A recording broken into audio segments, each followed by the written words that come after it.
Rahim and Assalamu alaikum everyone. My name is Fizan Ali Software Wala and I'm a level 1 student at Rehan School Islamabad campus. So today I'm here with the new Maya. So our today's Maya topic for you is talk with Maya for 25 minutes. So the topic, why did ancient civilizations settle near river risks? So let's start our today's Maya. First of all, call the Maya for some questions. Let's start.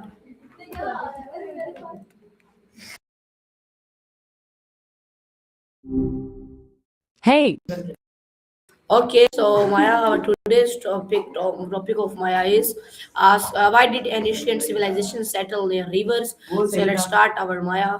First of all, my first question from you is what is an ancient civilization and why were rivers important in ancient time? So please give me a very interesting answer on this topic. I'm waiting for your very interesting answers. Let's start your answer, Maya. so ancient civilizations usually refers to the first complex societies that developed things like writing, cities, organized government, basically, the foundations of how we live today. We're talking about places like Mesopotamia, Egypt, the Indus Valley, and ancient China, mostly developing between around 3000 BCE and 500 CE.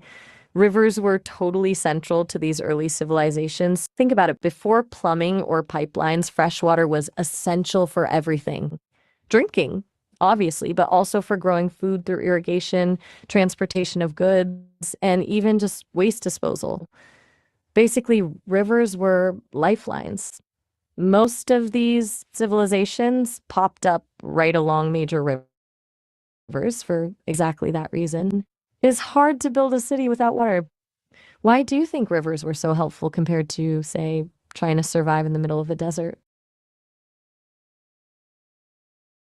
Okay, so Maya, my next question from you is why did early humans choose to live near rivers and how did rivers provide fresh water? So please give me a very interesting answer on this topic. So let's start your answer, Maya. Okay, so early humans chose rivers for a few really basic but crucial reasons. Number one, reliable water source. Remember, without modern infrastructure, finding consistent fresh water was a daily struggle. Rivers meant you didn't have to walk miles every day searching for a well or hoping for rain. Then there's agriculture. Rivers made farming possible. Flooding, even seasonal flooding, would deposit fertile silt along the riverbanks, naturally fertilizing the land. That meant way bigger harvests compared to trying to grow crops in dry or rocky soil. Finally, rivers were natural transportation networks. Before roads, boats were the easiest way to move heavy goods and people over distance. They were highways. Rivers also had fish and other animals that people could hunt. Plus, the water acted as sanitation, washing away waste. Pretty essential for early hygiene. It's the whole package. Rivers checked every box for survival and progress. But the flood cycles weren't always perfect, right? Some rivers, like the Nile, flooded reliably, while others were more unpredictable, meaning people needed ways to manage these risks. What kind of challenges do you think unpredictable flooding might have created for those civilizations? Okay, so my next question from you is how did rivers help with agriculture and why is fertile soil? So please give me a very interesting answer on this topic. So let's start. Oh, okay. Let's talk about why rivers create fertile soil. It all comes down to silt. When rivers flood, they overflow their banks, right? But the water isn't just water, it's carrying tiny particles of rock, soil, minerals, and decomposed plant matter all the way from upstream. That mix of stuff is called silt. When the floodwater recedes, this silt gets left behind on the floodplain, those areas that got flooded. This silt is loaded with essential nutrients like nitrogen, phosphorus, and potassium that plants need to grow. It's like a natural fertilizer. Think of it like this. When you garden, you add compost or fertilizer to the soil to make it richer. Well, rivers naturally do that every time they flood, so farmers can get bigger harvests. That's why land near rivers is so incredibly fertile and why civilizations settled where they did. It meant more food with less effort. Plus, the silt actually helps improve the soil texture, making it easier for plant roots to grow too. The downside is that when rivers don't get enough sediment, they degrade over time. Does that make sense how rivers basically deliver natural free fertilizer every year? Okay, so my next question from you is how did flooding help farming and what is it? Why was food surplus important? So please give me answer on this topic. So let's start your answer. Okay. So flooding actually really helped farming in those ancient civilizations, even though we often think of floods as destructive today. Here's how. The yearly floods would deposit that nutrient-rich silt we just talked about, which basically acts as natural fertilizer. That meant they didn't have to work as hard to keep their soil productive. Plus, the floodwaters would soak into the soil, providing water throughout the growing season, which is especially important in otherwise dry climates. Now, the key was usually managing that flooding, like with canals and irrigation systems. If the flooding was predictable, like the Nile, then civilizations could plan around it. But food surplus is where things really change. When you grow more food than you need for immediate survival, well, that's when civilization really gets going. Food surplus allowed people to specialize in different skills. Not everyone had a farm anymore. You could have craftspeople, builders, priests, administrators, soldiers. Basically, the whole structure of a society starts to diversify. It also meant you could feed a larger population because not everyone was needed for food production. Surplus creates stability, trade, wealth, and progress. It's basically the foundation of what we consider civilization today. How do you think those skills starting to divide up might have changed people's everyday lives compared to before? Okay, so my next question from you is how did rivers help population growth and what ancient civilization lived near rivers? So please give me a very interesting answer on this topic. So let's start your answer, Maya. Okay, rivers totally boosted population growth for a few reasons. First, the reliable food supply from river agriculture meant more people could survive and thrive. When you're not constantly worried about starving, birth rates go up and infant mortality goes down. More consistent food, healthier populations. Second, rivers enabled trade and transportation. This meant goods and resources could move easily from place to place, connecting communities and fostering economic activity. The larger the network you have to depend on, the more people you can sustain. But who actually lived near these rivers? Let me give you a few big examples. Mesopotamia, also known as the land between the rivers, that's the Tigris and Euphrates rivers, right in modern-day Iraq. Ancient Egypt thrived along the Nile. The Indus Valley civilization was built around the Indus River in what's now Pakistan and northwest India. Ancient China developed around the Yellow River and the Yangtze River. Even early Mesoamerican cultures like the Maya and Aztecs settled near rivers. In fact, many early civilizations relied on more than one river. They weren't just getting water, they were getting resources, trade routes, and basically building their society around this natural lifeline. I think it's fascinating how all these separate civilizations across continents ended up following this same pattern. Are there any specific civilizations you're already familiar with or curious to learn more about?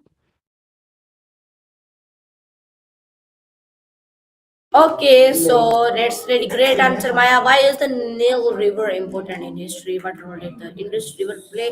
So please give me a very interesting answer on this topic. I'm waiting for an interesting answer. So let's. The Nile is basically the story of ancient Egypt. It's hard to overstate how important it was. For starters, Egypt is mostly desert, so without the Nile, there would be no civilization there at all. But it wasn't just about water, it was the predictable flooding that made all the difference. Unlike other rivers that could be unpredictable and destructive, the Nile flooded in a very regular cycle every year, bringing the life-giving silt we've been talking about. This meant Egyptian farmers could plan their planting seasons with incredible accuracy and consistently get huge yields. That surplus food supported a huge population and a very complex society. The Nile also served as a superhighway. Egypt is long and narrow, so transporting goods by boat along the Nile was way faster and easier than overland routes. It unified the country, allowing trade and communication between Upper and Lower Egypt. Plus, the river provided fish, animals, and helped them use mud brick for construction. It even got into their religious beliefs. The Nile was seen as a deity. But there was a downside. When the flooding was too heavy or too light, it meant famines or difficult times for their economy. Yet overall, it truly was the single most important factor that allowed Egypt to flourish for thousands of years. The fact they could control water and had a surplus means the rulers built massive monuments like pyramids and temples, truly epic infrastructure. What do you think made the Egyptian flooding so predictable compared to other rivers?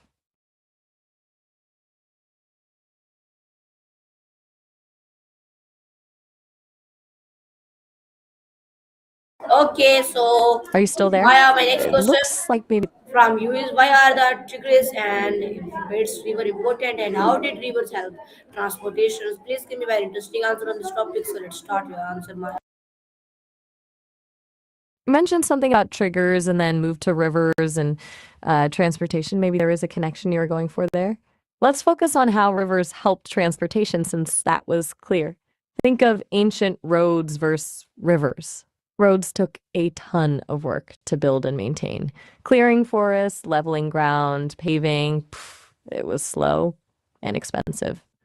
Rivers were already there. Boats could carry way more weight than animals or people could carry by land, and travel was generally faster.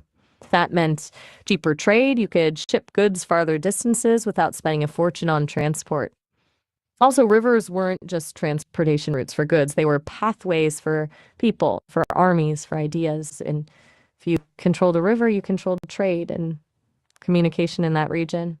This gave rise to important cities along rivers, and sometimes they built canals to connect rivers together, meaning even greater trading networks. Did you know some of these civilizations even built special boats made from reeds to go upriver against the current? They used the force of the wind instead of oars or steering.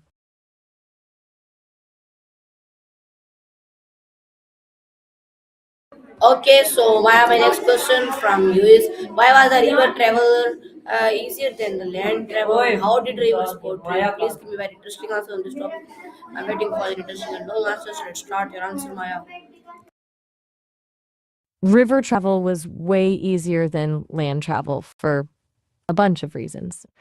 One, it was just physics. Moving something on water requires way less energy than dragging it across land. Think about trying to slide something heavy across pavement versus floating it. Second, rivers provided a smooth, natural pathway. Land travel meant dealing with hills, forests, deserts, or mountains, basically natural obstacles. Rivers cut through a lot of that landscape, offering a consistent path. Then there's capacity. A single boat could carry way more cargo than a caravan of animals or people could carry over land. That meant transport was way more efficient. Rivers were also naturally navigable. The current could help push boats downstream, making it even faster. But not all river transport was easy. River currents could still be dangerous, especially in narrow or fast-flowing sections. Wind also played a huge role, especially when trying to go upstream. But compared to the challenges of land travel, rivers offered a huge advantage, particularly for bulky goods and long distances. One less talked about benefit was safety. Roads attracted bandits and raiders, while river travel could be less vulnerable, especially in established trade routes. Did you know people use different kinds of boats depending on if they were going upstream or downstream or if they were rivers versus oceans?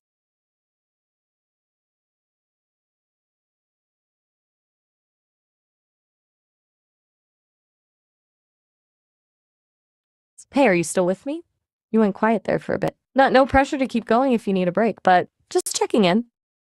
Okay, so my next question from you is what goods were trade using rivers and how did rivers help cultural exchange? So please give me a very interesting answer on this topic. I'm waiting for your interesting answer. So let's start your answer, Maya. Okay, so what goods were traded by river and how did that lead to cultural exchange? Basically, everything people needed that they couldn't produce themselves locally. For civilizations around rivers, we see common trade goods being things like grain, wood, building materials, textiles, pottery, and finished crafts. Egypt traded grain and gold with nearby regions. Mesopotamian civilization traded textiles and finished goods for stone, metal, and timber they didn't have. China traded silk, tea, and porcelain. When different cultures started trading goods, that's when things got interesting. Trade wasn't just about products, ideas spread too. Technologies like shipbuilding, irrigation techniques, or metalworking would get shared. Religion and belief systems sometimes traveled along with merchants. Writing systems like cuneiform got adopted by other cultures. Even language got influenced as traders learned each other's ways to communicate better. Of course, this exchange could also bring conflict. Trade routes were sometimes fought over, and cultures weren't always equally respectful of each other. But trade generally led to more connections between communities and spread knowledge between societies. What do you think was the most surprising item traded back in those ancient times?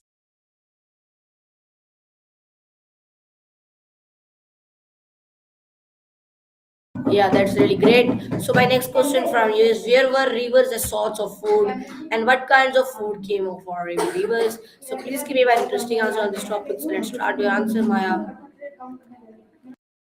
Rivers weren't just trade routes, they were actually sources of food themselves. Fish was huge, especially in places like Egypt and Mesopotamia. Communities would have regular fishing expeditions or set up nets to catch things like catfish, perch, or carp. In the Nile, they fished for tilapia, which was so central to their diet, it actually appeared in their art and religion. But it wasn't just fish. Rivers provided habitats for waterfowl like ducks and geese, which were hunted for their meat and eggs. Sometimes they even cultivated plants along riverbanks like wild rice, which grew naturally in some regions and became an important food source. Then there's the riverbank itself. People would hunt for animals that came to drink from the river, like deer or antelope. Even something as simple as reeds growing by the river would be used for making baskets and tools, providing both food-related materials and helping with food storage. Plus, when rivers flooded, they left behind fertile land for growing crops like wheat, barley, and rice. So, rivers weren't just highways for transporting food. They were food providers in their own right. It's like having a natural farm and supermarket built right into your landscape. Were any fish considered particularly special or sacred in any of these early cultures?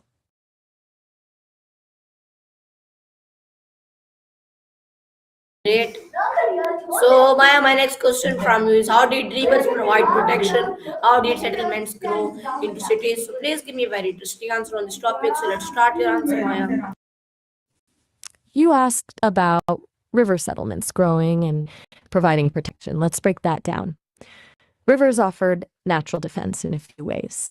Sometimes rivers themselves acted as physical barriers against invaders. A river meant enemies would need boats or bridges to cross, giving the settlements time to prepare. Also, settlements near rivers often built moats or used canals as defensive fortifications. By controlling key river access points or building fortified structures along the banks, they made it harder for attackers. Settlements also grew into cities because of the advantages of the water source. Once those reliable trade routes were established and there was food surplus, populations could grow denser without straining the basics like survival. People started specializing in trades, potters, weavers, blacksmiths, which made the settlements bigger and more complex. Over time, these concentrations of population and skills turned into urban centers with infrastructure like temples, shops, and administration buildings. They became hubs for religion, politics, and trade. It wasn't overnight. It took centuries of farming, trade, social advancement, and organization for settlements to develop into the cities we study. But all that growth and security really started with the advantages those rivers gave them in the first place. Would it surprise you to know river communities were some of the first to develop more complicated political systems like kingdoms or empires because of their central control of the river and trade? Okay, so my next question from you is what tools were developed near rivers? So how did river influence writing system? Please give me very interesting answer on this topic. I'm waiting for your interesting answers. Let's start your answer, Maya. I see you're asking about writing systems and how rivers influence their development. Good question.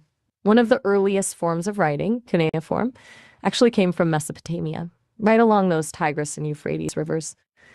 The first cuneiform writing systems started out for accounting and bookkeeping needs. When food surpluses started showing up, people started documenting those amounts of grains, seeds, land ownership, taxes, and trade.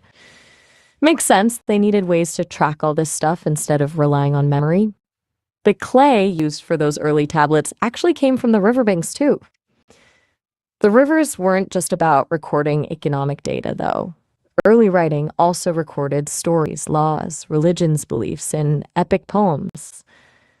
Egypt developed hieroglyphics similarly. They grew from visual symbols representing food, people, etc., but it became more complex with religious expression.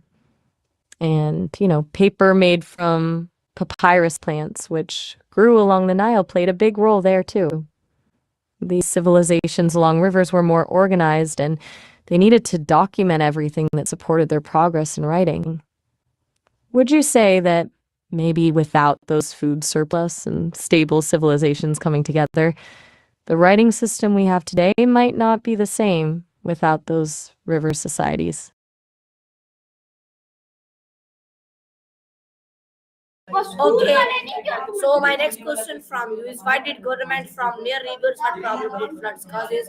Please give me very interesting answer on this topic. I'm waiting for interesting answers. Let's start. Okay, so why did governments form around rivers and why was flood control so critical? Well, unpredictable flooding was actually one of the major reasons people started to need government. When rivers flood unpredictably, they can destroy crops, homes, and even entire settlements. So what you need is coordinated action. Governments stepped in to manage and control floodwaters by building irrigation canals, dikes to reinforce riverbanks, and dams to store floodwater for controlled release. Managing water meant central planning and coordinated labor, which required someone in charge organizing people and resources. The earliest governments also developed laws around water use and irrigation rights to prevent conflicts between farmers. Ancient Egypt and Mesopotamia both needed strong governments because reliable agriculture meant everything. And without organized flood control, they would have been constantly facing disaster. That central control also extended beyond just flood control, building and maintaining irrigation systems. Well, buried because of way of the Sabbat. You had Fold Bigro, or spoilers, or tons of big sums. That meant the creation of more advanced systems for administration, taxation, and social organization. So what you see is that the need to control and protect against rivers actually helped create more complex political systems. Governments sprung up to make sure civilization could thrive near these rivers without being wiped out by them. Do you think that coordinated large-scale projects like flood control would have happened without some form of centralized authority? Okay, that's really great. So my next question for you is how did people control rivers? Please give me very interesting answer and very short answers. Let's start the answer, Maya. Basically, people control rivers through building dams to store water, digging canals to irrigate fields or divert flows, constructed dikes and levees to protect lands from flooding, creating reservoirs to regulate water, and sometimes just dredging riverbeds to keep waterways clear. These techniques help manage water flow, prevent disasters, and make rivers reliable sources for.